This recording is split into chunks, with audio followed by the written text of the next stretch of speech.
본문의 말씀에 의지해서 감사의 행위를 옳게 하라라는 제목으로 함께 은혜 시간을 나누고자 합니다. 하나님은 모든 복의 근원이시죠.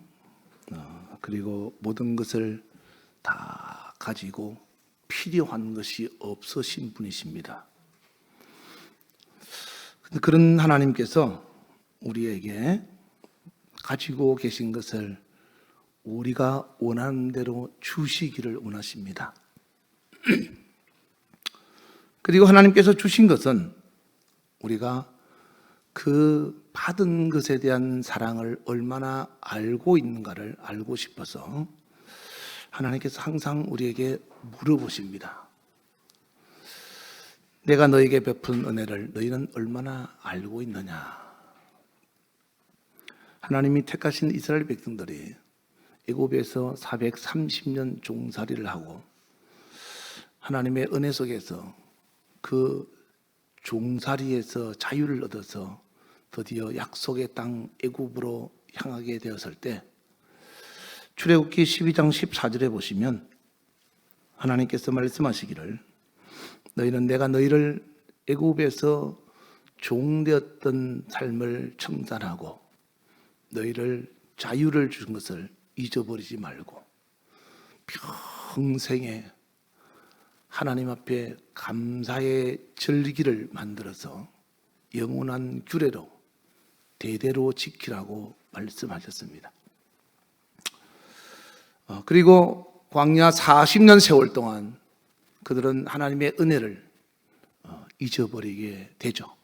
그래서 감사보다 불평과 불만으로 마음에 가득하다가 처음 나왔던 1세대들이 전부 죽게 됩니다. 그리고 40년이 지나서 드디어 약속의 땅 가나안으로 들어갈 때 하나님은 2세대들에게 다시 말씀하셨어요.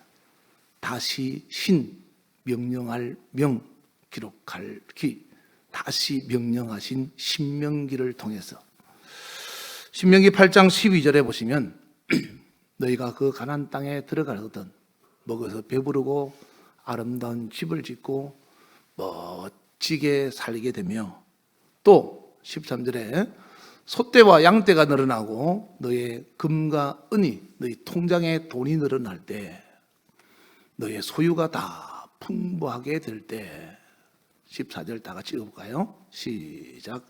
내 마음이 교만하여 내 하나님 여호와를 잊어버릴까 염려하노라. 여호와는 너를 애굽 땅 종되었던 집에서 이끌어내시고 하나님이 이스라엘 민족을 애굽에서 자유를 주신 다음에 그걸 잊어버리지 말라는 거예요. 내가 너에게 베푼 은혜를 잊어버리면 안 된다. 그래서 절기를 만드신 겁니다. 감사 절기. 1년 3번의 감사 절기를 만드셨죠. 무교절, 그리고 맥추절, 그리고 수장절, 즉 추수감사절을 통해서 하나님의 은혜를 기억하라. 그리고 그 감사절에는 하나님 앞에 어떻게 나와야 하는지 신명기 16장 16절 이하에 말씀하시기를 빈손 들고 오면 안 된다. 서두에 제가 말씀을 드렸죠. 하나님은 다 가지신 분이에요. 근데 뭐하러 하나님께서 그 가지신 분이 인간이 뭘 가지고 있다고 빈손 들고 오지 말라고 말했을까요? 그건 하나님이 우리가 하나님이 베푸신 은혜를 얼마나 알고 있는지를 여러분에게 묻는 겁니다. 그리고 17절에 보시면 하나님께 받은 축복을 하나님께서 우리에게 주셨다고 하는 그 축복을 내가 얼마나 받았는가라는 것을 헤아려서 그 힘대로 하나님께 드려라 라고 말씀합니다. 감사절기를 지키는 태도라는 거죠. 그럼에도 불구하고 사람들은 기억 속에서 시간이 지나면 점점 잊어져 가죠. 이스라엘 민족이 가나안 땅에 들어갔을 때 여호수아가 이스라엘 민족들을 데리고 들어갔습니다. 그들은 그 여호수아 세대가 가나안 땅에 들어간 세대를 1세대라고 하죠. 그 세대가 하나님을 알고 잘 섬겼더라라고 되어 있고, 그리고 그들이 죽고 난 다음에 종교적인 지도자들, 장로들의 세대가 있었는데 그들도 하나님을 잘 섬기고 죽었더라. 그런데 사사기 2장 10절에 보시면 그 다음 세대는 하나님을 알지 못하더라. 요즘 말로 하면 할아버지도 하나님을 섬기고 아버지도 하나님을 섬겼는데 손자는 하나님을 모른다고 하더라. 이렇게 말하는 거죠. 그 이유가 어디 있습니까? 하나님과의 관계가 끊어진 겁니다. 하나님께서 이스라엘 민족들과 같이 이렇게 하지 말라고, 이 구약의 사건이 우리하고 무슨 상관이겠습니까? 우리가 이스라엘 민족처럼 애굽에서 종살이 하던 것도 아니고. 그런데 이 사건을 기록한 목적은 고린도전서 10장 11절에 보시면 말세를 만난 우리에게 너희도 그들처럼 하지 말라라고 깨닫게 하기 위해서 과거를 기록해 놨다라는 거죠. 오늘 본문 말씀 아시죠? 기억하시죠? 다시 한번 볼까요? 시편 50편 22절. 자, 하나님을 잊어버린 백성들에게 하나님께서 어떻게 진노하시는가 하면 찢어버리시겠다. 어떻게 이런 표현을 하실 수 있는지 모르겠어요. 제가 만약에 여러분에게 맛있는 식사를 한 개 대접했는데 그 은혜를 잊어버렸어. 내가 여러분에게 아무개 집사, 내가 너 찢어버릴 거야. 이렇게 하면 여러분 어떻게 했습니까? 목사님이 어떻게 저런 표현을 다 쓰실 수 있을까 하지 않겠어요? 근데 하나님이 그런 표현을 써요. 얼마나 진노하셨으면 하나님의 은혜를 잊어버린 자를 찢어버리겠다. 그래서 23절에 보시면 하나님은 감사함으로 제사를 드리는 자를 기뻐한다. 하나님을 영화롭게 하면서 하나님을 기쁘시게 하는데, 문제는 그 감사를 받은 것만큼에 대한 올바르게 하라 이 말이에요. 여러분, 감기를 고친 사람 받은 사람하고 암을 고친 사람하고 나병 환자에서 고침받은 사람의 감사가 다 같을 수 있겠습니까? 다르겠죠. 본인들이 느끼는 감정이 다 다를 겁니다. 그렇죠? 이와 같이 제가 금요일 날도 말씀을 드렸죠. 추수감사절이기 때문에 감사하는 자가 되지 말고 하나님의 주신 은혜에 대해서 감사하는 마음을 가지고 감사절에 자기의 마음을 표현하는 추수감사절이 되어야 된다 그랬어요. 추수감사절이라는 것 때문에 형식과 관례에 따라서 해마다 내가 무엇을 드려야 되겠지. 내가 작년에 감사한금 5만 원 드렸으니까 올해는 그래도 6만 원 드려야 되지 않을까. 내가 작년에 10만 원 드렸는데 그래서 올해는 더 드려야 되지 않을까. 이런 어떤 틀에 박힌 듯한 형식의 감사는 하나님이 기뻐하지 않는다라는 거죠. 여러분이 하나님 앞에서 받은 은혜와 감사를 느끼고 아는 것만큼 하나님 앞에 감사를 하는 겁니다. 감사를 표현하지 못하고 감사에 인색한 이유가 어디 있는가 하면 하나님이 나의 삶에 개입하셔서 내 인생을 주관하시고 내가 이렇게 할 수 있다는 사실을 하나님이 하셨다는 것을 인정하지 못하기 때문에 그렇습니다. 가령 예를 들어서 여러분이 물을 한 잔 마셔도 그냥 내가 먹고 싶어서 마신 건데 뭐 이게 감사가 될까라고 생각하는 사람이 있는가 하면, 어떤 사람은 병원에 가보니까 물 한 잔도 제대로 먹지 못한 사람이 있는데 내가 물을 이렇게 마실 수 있는 것도 하나님의 은혜다. 하나님 감사합니다 라고 표현하는 사람이 있다라는 거죠. 어떤 사람이 일찍이 화가로 성공을 해서 국립디자인협회 회장까지 맡게 된 사람이 있었습니다. 근데 이 사람이 너무 그림에 몰두하다 보니까 미국의 명소를 찾아다니면서 방방곡곡을 다니면서 그림에 매진하게 되었습니다. 근데 옛날에는 전화가 없었잖아요.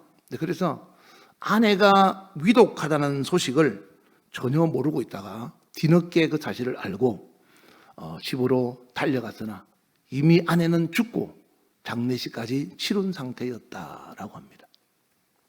그래서 시리에 빠져서 그림 그리는 것을 포기하고 어떻게 하면 좀 더 먼 곳까지 빠르게 전달할 수 있는 방법은 없을까?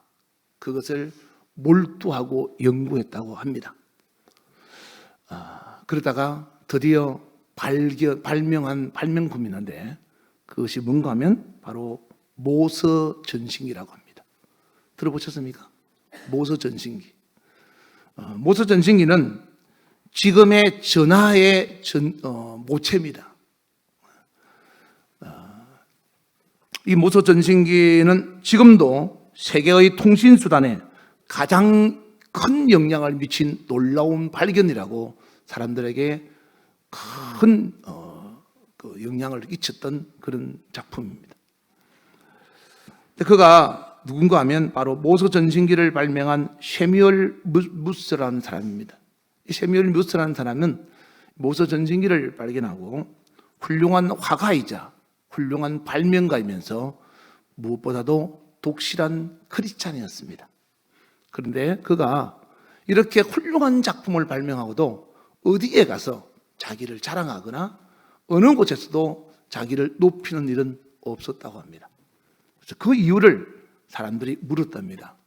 어떻게 이렇게 훌륭한 작품을 만들고도 자신의 이름을 드러내지 않고 있습니까? 라고 물어봤더니 그가 어떤 편지에 이렇게 썼는데 시간이 지날수록 내가 얼마나 미약하고 하나님이 얼마나 위대한지를 깨달았습니다. 나는 그저 하나님이 맡겨주신 임무를 수행하는 하나님의 충직한 도구일 뿐입니다. 그렇게 표현했다고 합니다. 이와 같이 우리는 하나님께서 하시고자 하는 그 일에 사용되어지고 하나님이 우리에게 한없는 은혜로 늘 함께한다는 사실을 깨달아야 됨에도 불구하고 사람들은 깨닫지 못하고 있는 거죠. 출애굽기 35장 31절에 보시면 이런 말씀이 있어요. 하나님의 영을 그에게 충만하게, 누구에게? 여러분 출애굽기 17장에 보면 이스라엘 민족이 모세와 더불어서 행진할 때 아말렉 군대가 막았죠. 그래서 모세가 산에 올라가서 높은 곳에서 두 손을 들고 기도하면 아래에서 싸우는 여호수아와 군대는 이기고 이 팔이 아파서 손이 내려오면 전쟁에 지는 거예요. 그래서 모세를 의자에 앉히고 그리고 왼쪽 팔과 오른쪽 팔을 아론과 훌이라는 사람이 한 사람씩 팔을 들고 있은 거예요. 그러니까 전쟁은 이길 수밖에 없죠. 모세의 팔이 하늘로 올라가서 기도하는 거니까.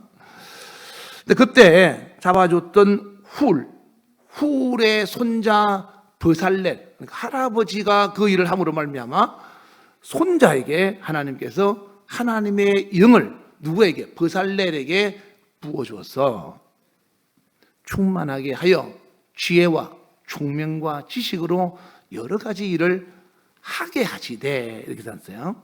이 31절부터 뒤에 출애굽기는 35절까지 있거든요. 35절까지 하게 하시되, 하게 하시고, 하게 하셨으니 하게 하심으로 하게 하셨느니라. 이 말이 무려 6번이나 기록되어 있어요. 그게 무슨 말이에요?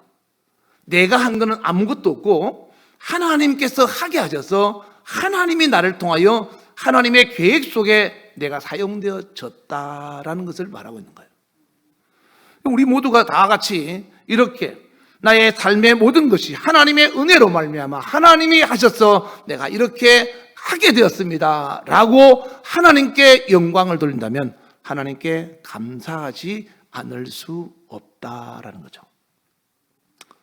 신명기 8장 17절에는 신명기 8장 17절에 뭐라고 써놨는가 하면 이렇게 써놨어요. 너 돈 벌었냐? 너 돈 많이 벌었지? 너 돈 번 거 네가 번 거 같지? 아니야. 내가 너에게 돈을 벌 수 있는 힘을 주셨기 때문에 버는 거야.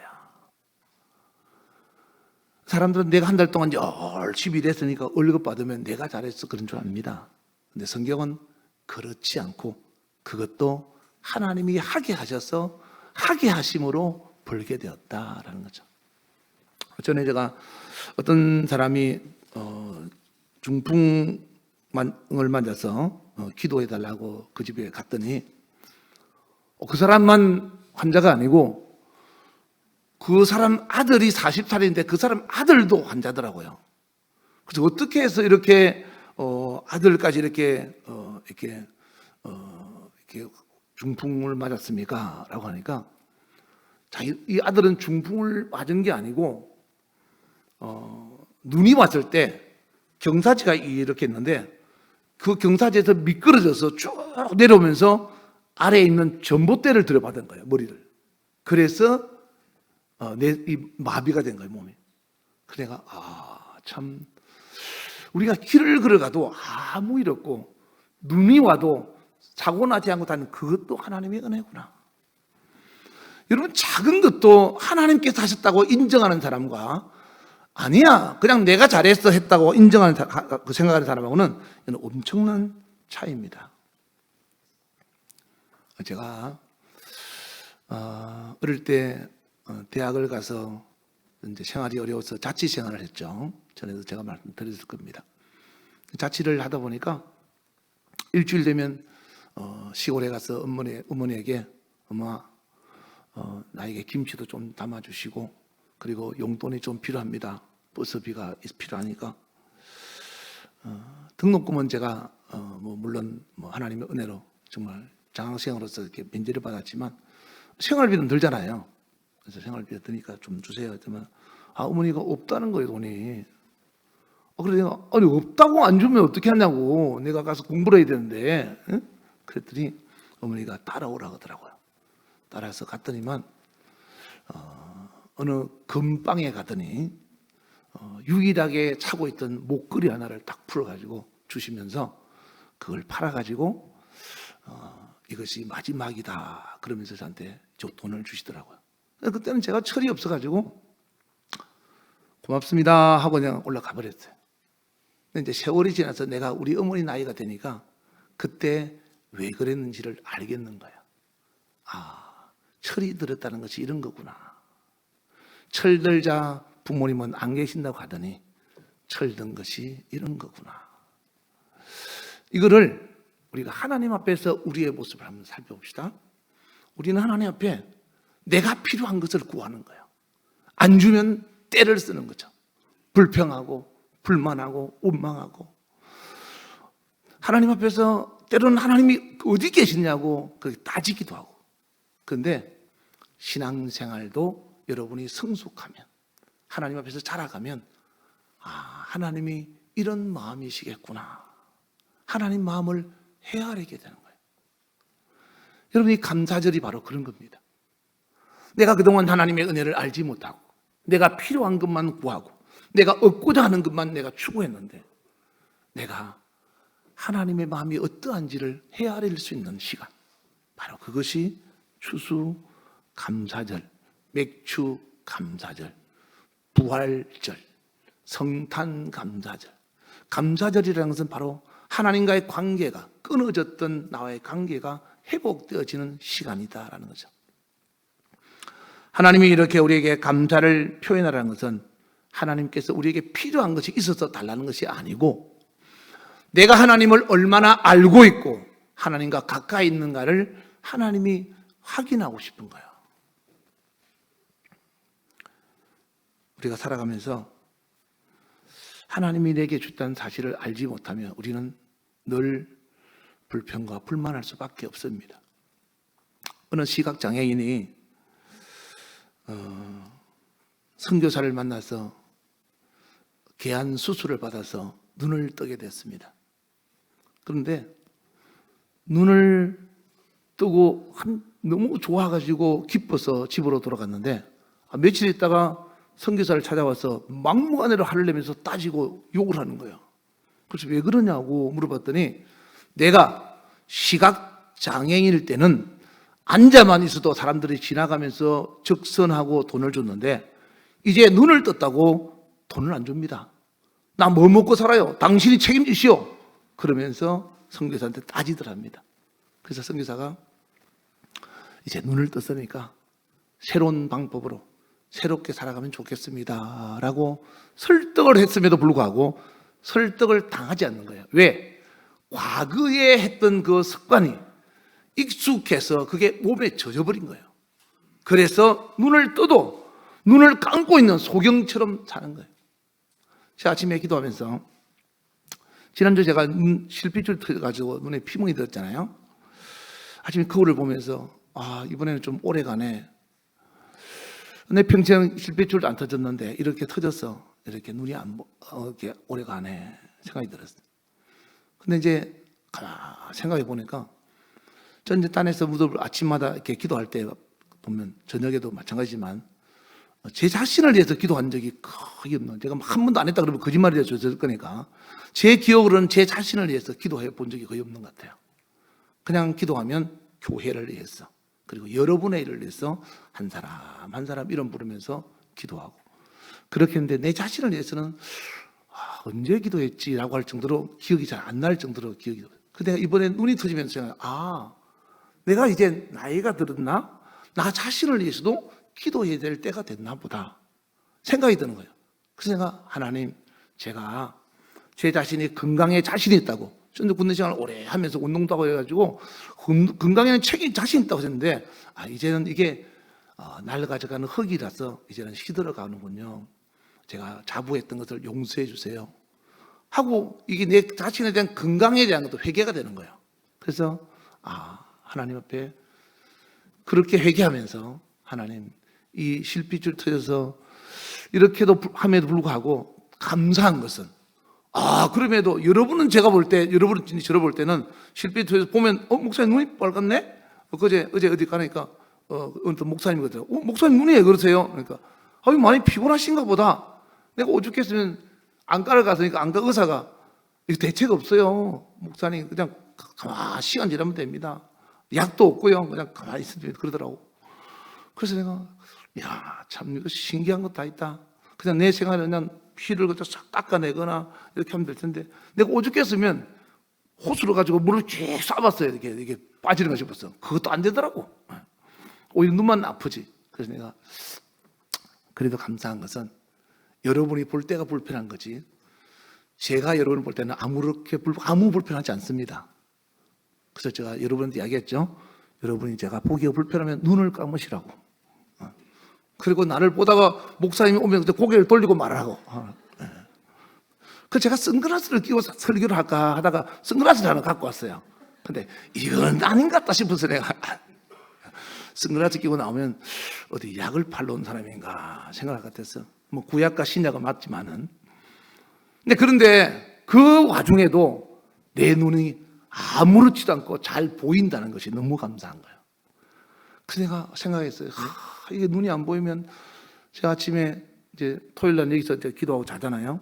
근데 내가 가서 눈이 안 보이면 이렇게 더듬어 가서 화장실 어딘가 이럴 거 아니에요. 근데 눈이 잘 보이니까 이게 얼마나 감사한지, 이 터졌다는 것보다도 보인다는 것에 감사한 거예요. 우리가 이와 같이 여러분이 원하는 것에만 초점을 맞추면 불평과 불만과 원망이 나올 수밖에 없어요. 그런데 여러분이 원하는 것이 아니라 하나님께서 하신 일에 대해서 초점을 맞추면 감사가 저절로 나올 수밖에 없다라는 거죠. 할렐루야. 여러분의 삶은 어떻습니까? 주님이 주시는 놀라운 은혜를 받으면서도 불구하고 방금 말씀드렸던 소경처럼 과거의 삶에 익숙해서 하나님이 주신 구원의 기쁨에 대한 감사는 모르고 과거에 익숙해서 늘 여러분이 원하는 것을 얻지 못한다고 불평하고 불만하고 있지는 않느냐라는 거죠. 누가복음 17장에 있는 내용을 아침에 1부 때 설교했었는데, 여러분 그 내용은 다 아시죠? 예수님이 한 사람씩 안수했는데 누가복음 17장에 보면 10명을 동시에 안수한 것이 아니고 제사장한테 가서 너의 몸을 보여라 이랬어요. 그 당시에 관례는 몸이 나오면, 고칠 수 없는 병든 사람이 몸이 나오면 제사장한테 허락을 맡아야 돼요. 제사장한테 판결을 받아서 너는 다 나았구나라는 것을 확인을 해주면 그때서야 사람들에게 가까이 갈 수 있는 그런 관례가 있었죠. 예수님이 병든 상태에서 안수를 해준 것도 아니고 그리고 귀를 쫓아준 것도 아닌데 가면서 너희는 제사장한테 가서 너희의 몸을 보여라 라고 했어요.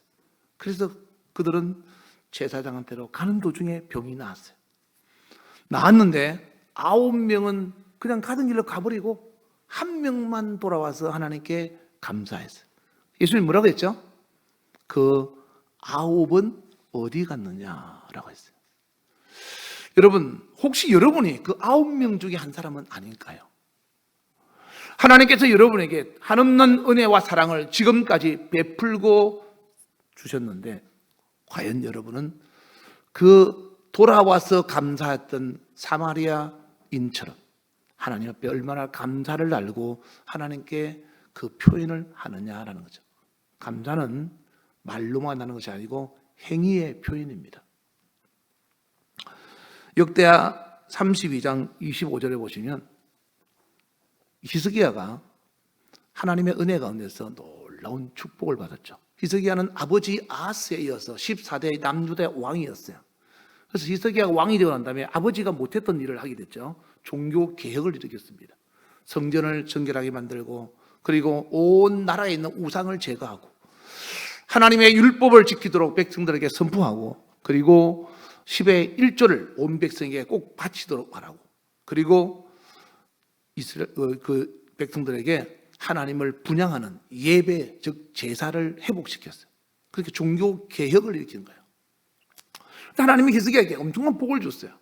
근데 히스기야가 하나님 앞에서 그 복을 알지 못하고 하나님 주신 것에 대한 감사를 모르고 뭐라고 생각했죠? 마음이 교만하여 받은 은혜를 하나님 앞에 어떻게 보답하지 않으므로 하나님의 진노가 어디에? 남유다와 그 유다의 수도 예루살렘에 내리더라. 자, 이 말씀을 자세히 보면 하나님의 은혜에 대해서 감사하지 못한 사람은 교만한 사람이라는 거예요. 교만한 사람으로 말미암아 그 사람만 어려움을 당하면 되는데 그 사람이 속해 있는 가정과 기업과 나라와 민족에게 하나님께서 진노하신다는 거죠. 여러분 때문에 여러분의 가정이 어려움 당하면 되겠습니까? 하나님은 하나님을 알지 못하는 백성에 대해서는 이렇게 요구하지 않습니다.